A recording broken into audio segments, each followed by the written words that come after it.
What's up, guys? Welcome to the weekly IndyCar show here on the Sports 2.0 Network. We're previewing the Bommarito Automotive Group 500 tonight. I'm joined by the best in the business, Jim Kern, my father. How you doing? I'm doing good. Broadcasting from our Boston studio tonight. Yeah, we're in Boston. Shout out talkingboston.com on the Sports 2.0 Network. So before we break down the Bommarito Automotive Group 500, there's only 4 races left on the IndyCar calendar this year. Just a couple announcements. As usual, guys, make sure you subscribe to the Sports 2.0 Network. Got a lot of great content on there. And also PointsBet Sportsbook, as you can see right down in the link below, PointsBet Sports 20. You're going to get a $250 deposit match on PointsBet if you lock it up tonight. So get into it. Who are you betting on tonight, first of all, right off the top? Joseph Newgarden. Joseph Newgarden. Well, you got the Arrow McLaren shirt on. I have an Arrow McLaren shirt in, but, Felix Rosenquist and Pedro Award, top 10 in practice today, but I'm still going with Joseph Newgarden. He's my number one driver. That's my favorite driver. Yeah, I'm a Newgarden guy, too. Newgarden's performed well so far in practice and qualifying, and he's had a strong car, just has not been able to finish much this year. I think the main story, though, we need to talk about before we get into the show is you have a new Twitter follower that's pretty special. The one and only great Mario Andretti actually followed me last week. I was quite surprised. So I was happy about that. So hopefully we'll get this out to the other drivers. They're going to be following us too, because this show's going big. It's going big. I mean, Mario Andretti, is the greatest of all time, would you say? One of the greatest of all time. I'd say he was right up there, top 5 drivers of all time. So if you're just scrolling through Twitter right now and you find this show and you're a big football fan, is it like, what football player is the equivalent of Mario Andretti? He's a Hall of Fame quarterback. It's Tom Brady, not Tom Brady. He's Tom Brady, Peyton Manning, Joe Montana. He's up there. Okay, there's definitely. So we're going to the moon. We got some big announcements. He's still driving today. Yeah, he's 80 years old and he's still driving around the track. You registered for a contest with him in Laguna, right? You ride a car with him. I probably won't get it, but never know. He followed you on Twitter. I didn't think you'd follow me on Twitter. So, anyways, before we dive into it here, when we look at the remaining IndyCar schedule, there's only 4 races left. This is a big one. But there were some big announcements on the slate this week. So you want to start by talking about the doubleheader next year? Yeah, so Iowa's coming back. I think a lot of the fans like the oval races, and, there was only 3 oval races, really. This is the last oval race. So if you look at the Indianapolis 500, the doubleheader that was in Texas, and now the Bommarito 500 tonight, the fans were clamoring for more ovals. So Roger Penske put a deal together with the Iowa Speedway, which had been on the slate in the past. So they're going to do a doubleheader in 2022. It's a 0.875 mile course. So high speeds on less than a mile course should be exciting. So that's a real nice addition to the slate, and hopefully next year they'll add a couple more. Yeah. We like the ovals. We love the ovals. We will be at the Indy 500 covering that live next year. We already got the tickets booked, so we're ready to go. We got to get some press passes, though. We need Mario to get us some press passes. We're working on it. We will have press. We'll mark our words. We're going to have press passes next year for the Indy 500. So another big announcement this week: Andretti looking to move to Formula One, possibly as a team owner. That's great. So, I mean, you broke that story to me. So. Well, obviously I picked it up off the wire, but, in 1993, Michael Andretti went over, didn't have that great of a career. Obviously, his dad was a world champion in 1978, which is, part of the legacy. But the rumor has it that Michael Andretti's been looking to potentially purchase a Formula One team. Which is exciting for a lot of reasons, because right now there's only one American team, which is Haas, and they haven't done extremely well, especially the last couple of years. They were mid-pack, now they're end of the pack. And he put together the Andretti Acquisition Corporation, trying to get listed on the New York Stock Exchange, raised $250 million to actually go buy a team. So, I think he reached out to Haas. Not sure if Haas is interested in selling. But they're also talking to Alfa Romeo. They've got ties to Ferrari. Mario has ties to Ferrari. So it could be really exciting. And if that happens, then your favorite driver may be slated to go into that seat when that happens. So I think Michael doesn't want to lose Colton Herta, but if he can actually move him over to Europe or to Formula One in his own car, that would be a nice little transition. So. Yeah. Colin Herta would definitely go over. Now you get 2 seats in Formula One. Who would take the second seat? Would it be a guy who's already in the circuit, or would they take another? It's hard to say. It's hard to say. But Colin Herta is a lock, you think? I would say if Andretti goes over there, Colton Herta is a lock unless he goes before that. Yeah. So he's not going to stop him. There's Michaels has already said he's not going to hold Colton Herta back from growing his career. But if he could keep it in his own seat and have a competitive team, that's the biggest thing. Yeah. Because not like IndyCar. IndyCar is competitive from 1 to 20. Anybody can win a race. Formula One is very one-sided. It's Mercedes and Red Bull, and occasionally a couple other people get in. But you've got to spend the money to do it. So if he can raise $250 million, that's basically table stakes. Yeah. He's on the table at that point. He's got to raise some additional money, sponsors. Well, they spent $400 million about what it is. I think. At a minimum. Yeah. So he's got. I mean. Lewis Hamilton alone makes about $60 million a year, so they're winning. They're making money. So exactly. I want to talk about Colin Herta for a second. We go back. We look at what happened in Nashville. We're in Nashville. He's racing an unbelievable race. He's racing an unbelievable race. Gets caught up late. Pushes too hard. Right. Pushes too hard. Bounces back net last week though with the podium at Indy on the road course there. I mean that was big time. You got to give the kid credit for that. I don't dislike Colton Herta. I just don't like him as much as you do. So, but no, he had some poise. Actually, he was running second late in the race, and Romain Grosjean tracked him down, got his second podium of the year at Indy. But I think you've got he's a top driver. He's one of the top 10 drivers. There's no doubt about it. I think he's sitting in 7th, 8th place in the standings. Sixth now. Sixth now. Yeah. So. But anyway, he's doing well, and you never know what's going to happen on the ovals. Yeah, and the oval is a different beast, as we'll talk about with Romain Grosjean in a little bit. But I think we should touch on Will Power getting his first victory of the year. I think it was his 20-something season with a victory. You see that stat? I think so. It also was his 40th. It was his 40th victory. He passed someone on the all-times list. Yeah, he's a 40th victory. He's still young enough. Right now, one of the stories I think going into this race is Scott Dixon too, because he's only I think 1 win away from tying Mario Andretti for second on the all-time list. So AJ Foyt's 67. I think Mario's at 52. Yeah, and Dixon's at 51. So could be a nice evening for him too. But Will Power had a great weekend. It's good to see him get up there. I mean, he crashed a couple of his team members out. I'm sure Roger wasn't real happy about that down in Nashville, so he comes back with a big win for Penske. So how'd Jimmy Johnson do last week? I think we got to talk. I think Jimmy finished. He ran well, didn't he? Jimmy ran well. I think he was around 20th out of 28. So he did so well that he's obviously not running in the oval tonight. Tony Kanaan's taking his place again for the oval races, but rumor has it Jimmy's going to run the ovals next year if he gets his seat back. Yeah, and they won't give him a seat. Well, he's good marketing. He's great marketing. Makes a lot of money. I don't know what his deal is. I don't know his deal. He had Chip Ganassi, but he's definitely crashing cars out this week. Well, in Nashville, he had his own booth, the Carvana booth. There was his own booth for Jimmy Johnson. People love Jimmy Johnson. Well, it's an icon. Like I said, what did I say a few weeks ago? Muddy and ethanol. If you bring money, you can drive. There you go. All right. Jimmy Johnson brings a lot of money. He does bring a lot of money, a lot of attention. And you know what? IndyCar is really popular again. Yeah, IndyCar's getting up there. You look at the numbers on NBC Sports. It's been fun to watch. IndyCar's dominating. I mean, it's not Formula One. It's not NASCAR yet, but it's up there. It's a major well, it's coming back. They've scraped their way back to people are interested in it again.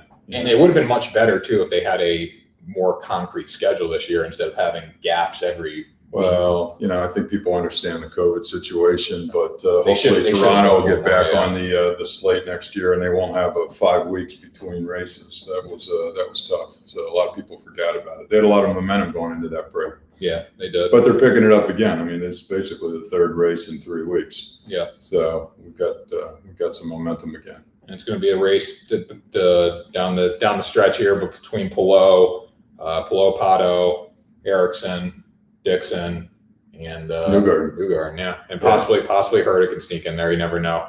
Probably not, but you do never know. So Before we get really into the race, breaking it down, we got to talk about Romain Grosjean, the face of IndyCar now, turning into the face of IndyCar. Romain Grosjean will be in his first oval race this weekend. What do you think's going through his head right now? I mean, they're currently doing qualifying, but what do you think's going through his head? Well, I think the biggest thing is just keeping it out of the wall. Yeah. So I mean, obviously he's an accomplished race driver, raced Formula One for 9 seasons. He's doing great this year. I think the biggest thing that he has to concern about is where he starts and doesn't get caught up in any kind of big wrecks. But I was watching, the practice a little earlier today. He was like 6 inches away from the wall, but he had the 11th best time in practice. So we'll see where he ends up in qualifying. But he's doing good, and he's pretty excited about it. So yeah, it should be. Now, what do you think's going through his head right now, looking at this course at the Worldwide Technology Raceway versus when he's going to walk into the hell in a cell of IndyCar? That's what I'm going to call it, the hell in a cell of IndyCar, the Indianapolis Motor Speedway next year when he actually runs in that oval. Well, he's had a little taste of Indy. I mean, he's been on the podium 2 times this year, both at Indy, but they're all in both second place. But you do get a taste of one. You get one straight. You get a couple turns and a straight, and obviously they're going in reverse than they would go on the big oval. But baby steps. Yeah, baby steps. Sometimes some of these Formula One drivers that have come over in the past, like Fernando Alonso, he struggled a little bit when he came over to Indy. I think he had a 2 or 3 year deal. He didn't do very well. But you've got some other examples of ex-Formula One guys that have done really well, like a Nigel Mansell. Jim Clark obviously won the race. Jackie Stewart did really well. Graham Hill won the race. So there's a good connection between Formula One drivers and the Indianapolis 500, the open wheel. But we got a lot of time till that happens. There's a couple other open or ovals. Ovals, yeah. We got some more ovals. This will be the last oval of the year. This is the last oval. And there has not been an oval since Indianapolis. That's correct. So it's a big race. Very excited for it. We start breaking down the race here. What'd you see in practice today? I mean, qualifying is currently on. We have some of the numbers right here. Right now, Will Power is leading with a 180 average speed around the track. So what'd you see from qualifying? Well, Newgarden was the top top practice lap, and right behind him was his teammate Scott McLaughlin. McLaughlin had a really good run in Texas, so obviously he likes those small, shorter ovals. I think at this point it could be anybody's game. Now, keep in mind, last year there were 2 races here back to back. Newgarden won one of them and Power won the other. So Penske sweep. Penske sweep, and both drivers have done well. You're seeing them pretty close to the top. The only driver that I think struggled a little bit in practice, besides Power did, but was Pagenaud. So we'll see there. But the other thing is Andretti cars. I think 3 out of the 4 Andretti cars were in the top 10 also, and then both Arrow McLaren cars were in the top 10. So. You got the nice thing about IndyCar is a lot of people are saying, it's a spec series, everybody's in the same equipment, which is true. It really comes down to drivers, strategy. It's not just the car. Yeah. And in Formula One, it is not. It is mostly the car. Obviously, there's a lot of good drivers, and you put Lewis Hamilton into any car, he's going to do well. However, it's exciting when 20 people can win a race. Very exciting. 20 people aren't winning races in Formula One. No. So that's one nice thing about it. And I think with the series itself, there's a lot of popularity because everybody gets on a driver bandwagon, and it actually makes everybody more excited about what's going on there. So this track's I think it's 1.25 miles. Yeah. 500-kilometer race. It's a 500-kilometer race. It's 305 miles, 260 laps. So talk about 200 laps on a 2.5 mile oval. You're going 260 laps on a little over a mile oval. I mean, monotonous. It's going to be a quick race. It's a quick race, but you've got to really stay focused. And a lot can happen in a short period of time. I mean, you're doing laps every 20 seconds, Yeah, or something like that. So it's kind of incredible. I don't even know what's the lap times right now. the lap times they're going 51 seconds. 51 seconds. That's so, Renus is 50. The fastest is 49 with 49.8 willpower. So anyway, I mean, less than a minute a lap. You got to really stay on your game the whole time. So, and plus it's at night. Yeah. So it makes it even more challenging. More exciting for the fans though too. I think the night race is going to draw some people. Well, I think the biggest thing is the start is important in these races. I mean, you look at both Texas races. There was pileups in the first lap. A lot of it comes down to pacing, make sure that people aren't running down everybody's back. But the biggest thing is staying clean. Yeah. If you stay clean, you got a chance to win the race. The other thing is with the lap times. Obviously, there's only I think 24 cars in the race tonight versus 28 last week. So not as many drivers. Tony Kanaan subbing in for Jimmy Johnson. A couple of drivers that raced last week aren't racing. So I think it's going to be pretty exciting. How hard do you think it is to go practice, qualifying, and then a race in the same night? I think it's got to be hard. It's really hard. Yeah, it's really hard. I mean, usually they're breaking that out at least out of a couple of days. I mean, they're rolling the car off the hauler. Obviously, they've got data from last year. They let them practice yet. They did practice yesterday, right? I believe they got out on the track yesterday. I'm not really sure. I It wasn't put it this way. Indy Lights race yesterday. Indy Lights race, but I think the biggest thing is they've got some data from last year coming off of racing it before. You got guys that have experience on this track. The other big thing is the teams they know how to set the car up on these ovals. I mean, it's so computerized. So a lot of it comes down to how quickly they adjust to the track conditions. That's another factor. Yeah. Not sure exactly what the weather's supposed to be like there tonight, but it's probably hot and humid. So it's going to be a tough race. Yeah. These guys are great athletes. So not many people don't think that. Oh, they're unbelievable athletes. Unbelievable. I mean, when you're pulling 5 Gs a lap, and and you're in a hot car for 2 hours at 120 degrees, you lose 10, 15 pounds of body weight. Yeah, these guys are in shape. Yeah, definitely. So before we start breaking down who we think is going to win tonight, obviously we don't have the qualifying end totally here. Colton Hurd is falling now. They're getting into the faster laps. But we look at Elliot Castroneves winning Indy, coming back, the first oval since Indy. Can he win tonight? He's capable of winning. Of course, he's capable of winning, but is he going to win tonight? I don't think he's going to win tonight. Why? We didn't think he was going to win in Indy. I think he struggled last week. That was also a different course. Yeah, he struggled. I think he struggled a little bit in Nashville. He struggled last week. Will he win? I don't think he's going to win. I think you look at Tony Kanaan. He struggled at Indy in that car. Helio obviously is a little younger than Tony Kanaan, but I just don't see him. I don't see him winning the race right now. Yeah, I don't either. I mean, I'm blown away that he won the Indianapolis 500. Well, we all are. Yeah, he's going for 5 next year. He's going for 5. Drive for 5. Yeah. All right, so let's get into our picks for the night. I got mine right here. I'm going to start with Colton Herta, Scott Dixon, and then Joseph Newgarden. Herta hasn't been great in qualifying. We don't know in practice. We don't know what his qualifying time is yet. Dixon and Newgarden look good in qualifying so far off their times. I like those 3 to podium. I don't know the exact order, but I like those 3 to podium. If I have to pick one to win, it's probably going to be Joseph Newgarden. Really? What do you think? I like Joseph Newgarden. You like Joseph Newgarden? You know what? I think he's got an opportunity to win. You got willpower out there. The one person we haven't talked about yet. Who?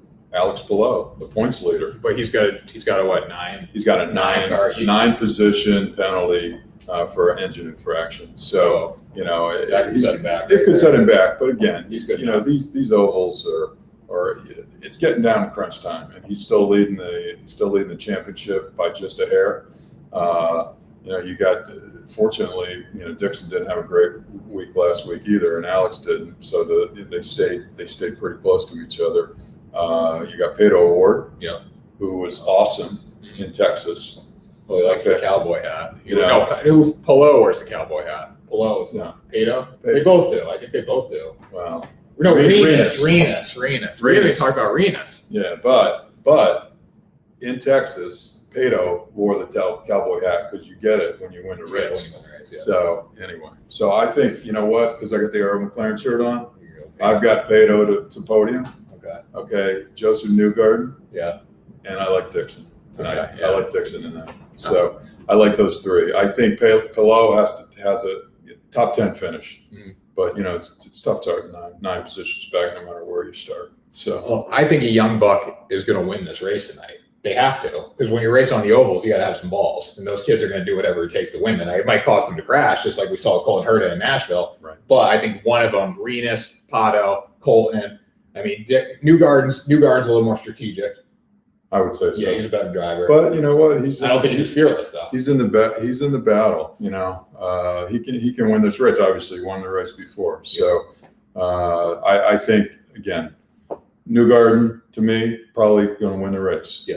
I like Dixon for a podium, and I like Pato for a podium. Yeah. All right. So before we hop off here, let's just see if we have any updated stats in here. They're still qualifying, but right now, as it stands, Will Power has the fastest time. He's followed by Colton Herta with the second fastest time. So right now, if it ended as is, which it won't, it's going to be Power, Herta, Pagenaud. We can talk about Pagenaud, Rossi, Ray Hall, Rosenquist, McLaughlin, Ed Jones, Ryan Hunter-Ray, and Romain Grosjean in the top 10. But it's current. Marcus Ericsson just passed, so they must be in the Firestone fast. Well, they got the two cars flights. Yeah, 2 flights. Yeah, so it's still going down. I think qualifying goes till 6, and then the green flag is set to wave at 8 o'clock tonight. 8:40. 8:40. 8:45 Eastern time. So it's a late one tonight. Yeah. So what's one thing you're looking for tonight? We picked our winners, but the final question for you: one thing to look for tonight. I think I'm just looking for a clean race. Yeah. We got one in Indy. We got a very Great clean race race in in Indy. Indy. So these are like bull ring ovals. Yeah. So it's pretty tough staying out of trouble, especially when the big one happens. But I think if we get the clean race in, it should be really exciting. You got a lot of great drivers tonight. So best man will win. Best man will win. Yeah, Best team will win. Best team, best man, best pit stop. It's a team sport. It is a team sport. Team It sport. is team sport. So that's going to do it for our show tonight. Make sure you subscribe to the Sports 2.0 Network as usual, guys. Thanks for joining us. Also, PointsBet Sportsbook right here, right there. PointsBet Sports 20, $250 deposit match. Lock it up, guys. The link is in the description below for that. If you just register as well, you can just put in Sports 20 in the promo code section, and you're going to get that $250 deposit match. Meaning you put in 100, they'll give you 100. You put in up to 250, you're going to get 100% up to 250. So make sure you lock that up, guys. Thanks for joining us this evening, and we will talk to you next week for another edition of the Sports 2.0 show, IndyCar Style.